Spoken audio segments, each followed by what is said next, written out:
We would like to thank the administration of St. Anthony School, the advisors of the Moving Up classes, the faculty and personnel, the completers, and everyone involved in making this program successful.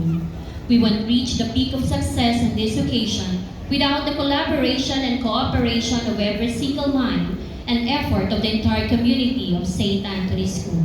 Small or big contributions are greatly appreciated. Also, we would like to express our gratitude to you, dear parents, for entrusting your sons and daughters to our beloved